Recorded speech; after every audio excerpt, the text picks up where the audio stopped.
All over the world, people live in poverty.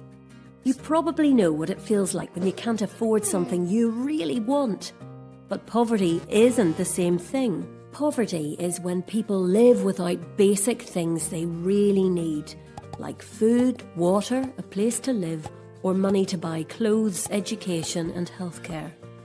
Without these, life is really hard. And there's poverty in every country, even rich ones, which doesn't seem very fair. Nobody wants poverty. So have you ever wondered why it happens? All sorts of things can cause poverty. Wars can mean families have to leave their homes or aren't able to find food. Governments sometimes make bad decisions about how to spend their money.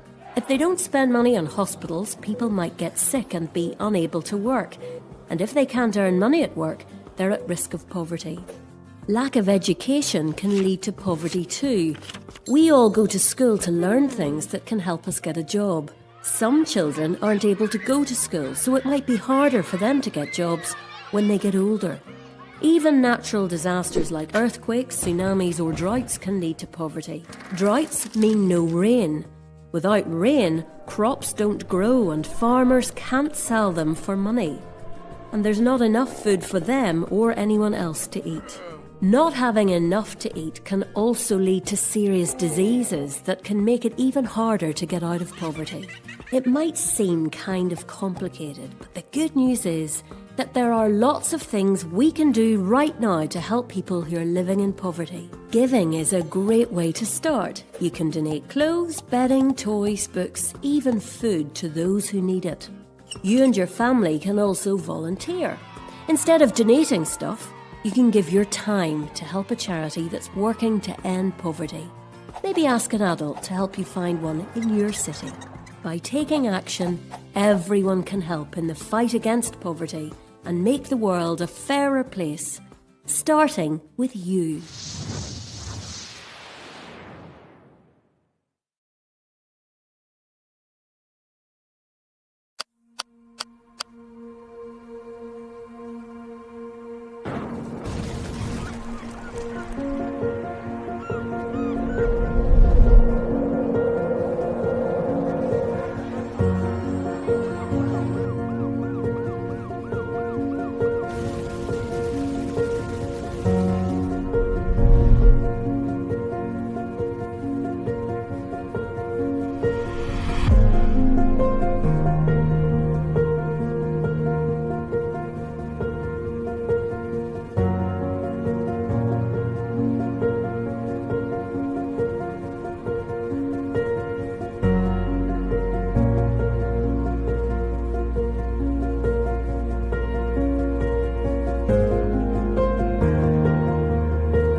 In 1926, George Samuel Clayson published a series of parables that was set in the ancient city of Babylon. These parables became known as a book called The Richest Man in Babylon, and it has become a classic in financial literature.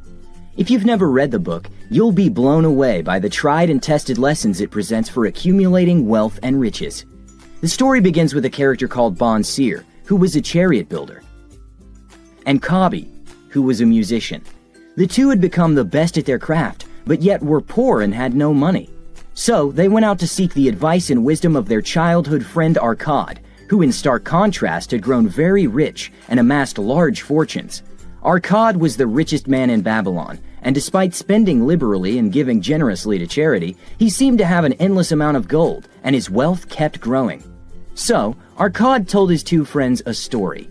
He said he was once a poor man too, a poor scribe actually, who made a deal with a rich man to find out the secret to wealth accumulation in exchange for his work on a clay inscription. The rich man agreed and gave him a very valuable lesson. He said, "I found the road to wealth when I decided that a part of all I earned was mine to keep, and so will you." This is a very powerful lesson, and it's the premise upon which every rich person has built their wealth. Arkad, the richest man in Babylon, didn't make his fortune by spending more money than he could afford. He became rich by setting aside 1/10 or 10% of his earnings and invested it in ways that were sure to produce more income. This is the first law of gold, to put 10% of your income aside for investing. The book says, "Gold comes gladly and in increasing quantity to any man who will put aside not less than 1/10 of his earnings to create an estate for his future and that of his family." This law ties into the principle of paying yourself first. Rich people understand this very well. Paying yourself first is a proactive approach to financial freedom. A lot of people constantly complain about how little money they have. They'll always say, "No matter what I do, I always have nothing left at the end of the month." Or they'll say something along the lines of, "My job isn't paying me enough." Although these points are valid, if one actually assesses where their money is going, they'll realize that most of the so-called priorities, such as weekly dinners out or going out every week, are actually not necessary expenditures after all, and are in actual fact a huge toll on your income statement. So what you should do instead is put 10% aside every month, the moment you receive your paycheck. Before you pay the bills, rent, utilities, your mortgage, Netflix, make sure you've set aside 10%. The sooner you get started, the better off you may be, and the larger your savings and investment funds will get. Not only will you take advantage of compounding growth to help grow your money faster, but should a major financial crisis occur, such as a huge medical bill, a large car repair, or in a worst-case scenario, a layoff, you won't be as scared. The second law of gold is to invest your money. The book says, "Gold laboreth diligently and contentedly for the wise owner who finds for it profitable employment, multiplying even as the flocks of the field." Gold and money indeed is a willing worker. The richest man in Babylon learned early on how money works and how to put his money to work for himself. He was able to control his expenses and learn the difference between necessities and luxuries. A lot of people struggle differentiating the two. The rule of thumb when it comes to luxuries is simple. If you don't need it, don't buy it. It really is that simple. As your savings increase, you can start looking for profitable, safe investments to put your money into. There are many ways you can invest your money, such as real estate, stocks, bonds, businesses, and so on. You should see your money as little soldiers, going into war and bringing back bounty. The more soldiers you have, the more bounty and loot they'll bring back. But before making any major investment, you must first be absolutely certain about where you're putting your money. Make sound investments and your money will come back in abundance. Which brings me to the third law of gold. Seek first advice, or as I like to say, seek wisdom first before making an investment. The book says, "Gold clingeth to the protection of the owner who invests it under the advice of men wise in its handling." Look, you worked hard for your money, right? And you shouldn't lose even a single penny. So why would you trust your own inexperience to make sound investments? This is exactly what a lot of poor and some middle-class people do. They make investments out of their gut feelings or things they might have overheard from their friends, colleagues, or even on TV or the radio. What always eventually happens is, they lose their money, or what they thought was a sound, solid investment was actually a scam. Very rarely would you hear that the investments were successful or that they made any money. The rich, on the other hand, seek advice from professionals wise in the handling of money before making any major investment. Just like you wouldn't trust a cook to perform heart surgery on your chest, You should also not trust people who are not skilled in the ways of making and handling money to advise you on where to put and invest your hard-earned money. This brings me to the fourth law of gold. Gold slippeth away from the man who invested in businesses or purposes with which he is not familiar, or which are not approved by those skilled in its keep. I think the best way to illustrate this point is with the help of my friend John. So, John has been following and practicing the first law of gold for 1 year now, and has so far saved up a considerable amount of money, a total of $10,000. So, my friend John is a reasonably smart guy. He reads a couple books a year and watches TV and YouTube videos on his favorite subject, investing and making money. Although, like I said, John is a smart guy, he has a very acute flaw in investing. Let's call it his Achilles heel. These are the kind of investments John and a lot of poor people subscribe to. The moment they hear a quote-unquote good investment on TV or radio, they jump on it right away. You've heard it all before. This is one real estate opportunity you can't afford to miss. Or, invest in this stock, it's too big to fail. 2 months later, guess what? The basic rule to follow when investing is very simple. If you don't understand it, don't invest in it, period. Or, seek advice like the third law suggests, from men wise in keeping and making money. This is what John should have done. Instead of investing in bad stocks and real estate, he should have instead looked for and sought the advice of a person who is succeeding and making money in real estate or stock investing. So now, my friend John is broke and has about $500 left in the bank. But not all hope is lost. In his moment of misery, he conjures up a brilliant plan to make back the money he lost and then some. His plan is simple, brilliant, and cunning. In his eyes, it can't fail. John plans to go to Vegas. Yeah, the gambling city. Bet on a couple of games and make back the money he lost. He's absolutely sure and certain that he can make back the money and then some. Which brings me to the fifth law of gold.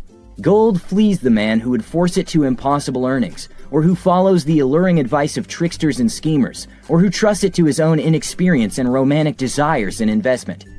You see, in John's attempt to make back the money he lost, he thought the fastest and easiest way to make back the money was to gamble. Although very rarely some people do make a lot of money gambling, it wasn't John's lucky day. My friend John learned 2 very important lessons that year. 1, what happens in Vegas stays in Vegas. And 2, there's no quick way to become rich. The lessons that Arcad taught his friends are the premise of the book, and they are the lessons of wealth-building habits that I believe every rich person has followed to accumulate their wealth. These lessons have helped millions of people who practice them to become financially stable and wealthy. And I believe these lessons will help you build a firm financial foundation. Thank you guys so much for watching, and I'll see you on the next one.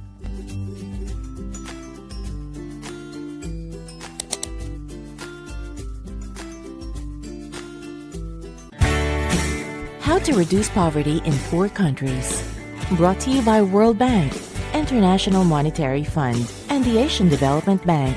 After more than half a century of their existence, majority of countries in the world are still dirt poor. This means the structural adjustment programs have yet to be implemented by these countries to the fullest. The idea of a neoliberal world economy is still a dream unfulfilled.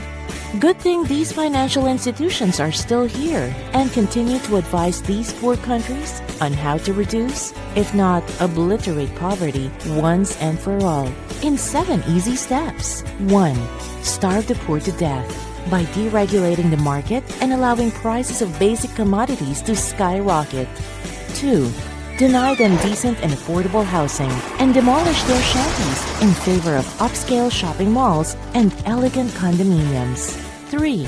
Give them only enough wage for them to go home, then return to work the next day. Or better yet, give them peanuts for wages and don't provide enough jobs for all. 4. Keep their children from the schools because education is not a right, but a privilege. 5. Keep them away from hospitals as well. 6. Control their population. Don't give them any choice. Force contraception upon them so they won't go forth and multiply.